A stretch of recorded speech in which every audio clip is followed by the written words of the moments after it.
ও তো সেই কুলাঙ্গার, ও তো ওই অপদার্থ, ওই জালেম যে তার মায়ের চিকিৎসায় বড় ভাইয়ের সাথে ভাগ করে।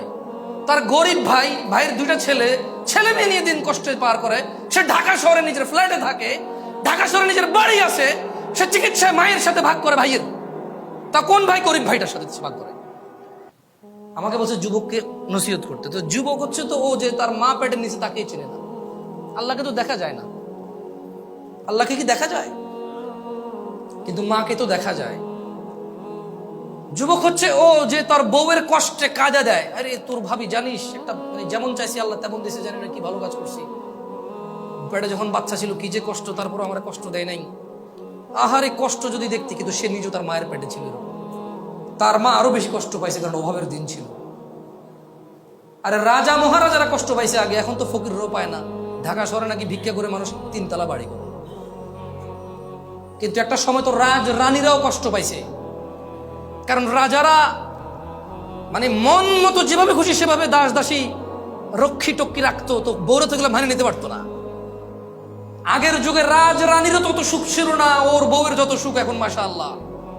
তারপরেও তো 42 ইঞ্চি সিনেমার টিভি না হলে ওর চলে না, বক্স খাট না হলে ওর চলে না, অমুক ব্র্যান্ডের সোফা না হলে চলে না, সিরামিক লাগবে, এসি লাগবে, ফ্যান লাগবে, কাজের মহিলা লাগবে। তরকারি কুটলে এখানে নাকি দাগ পড়ে যায় বেচারার বউয়ের। তারপরে আবার মা এই বাসায় থাকতে হবে কেন? তোমার মা ওই বাসায় থাকে, তোমার ভাইয়ের ছেলেকে তোমার বাপ স্কুলে দিয়ে আসে, তোমার মা ছোটটারে কোলে রাখে। আমাদের এখানে থাকলে তো আমাদের গুলো একটু রাখতে পারে। তাহলে মা লাগবে কেন? বাচ্চা কোলে নেওয়ার জন্য। বাপ লাগবে কেন? বাচ্চা মাদ্রাসায় দিয়ে আসার জন্য। তো এই যুবকরা আমি কি বলবো? আমাকে বলেন আপনারা যুবককে নসিহত করতে। ও আল্লাহ সম্পর্কে ওকে কি বলবো? ওর মা ওকে পেটে নিছে, অভাবের সংসার ছিল, ও নিজে দেখছে, ও নিজে দেখছে। এটা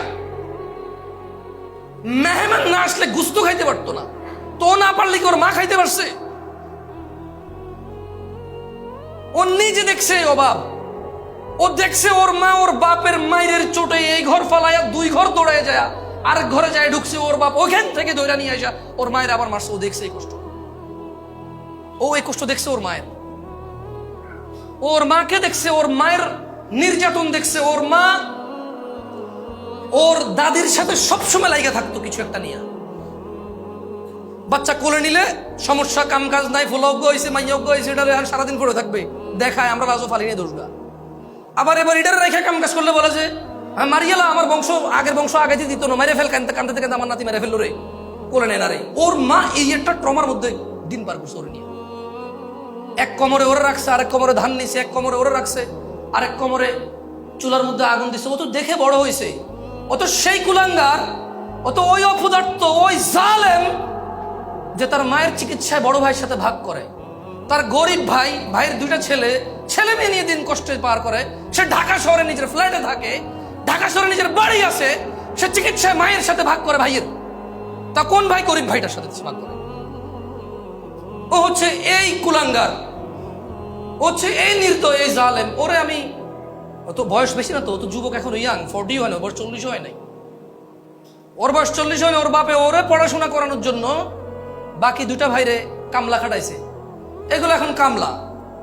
বাপে জমি বেচে এরে পড়াইলো, জমি বেচে এরে বিদেশ পাঠাইলো। এখন যত কিছু ইনকাম করে সব ওর।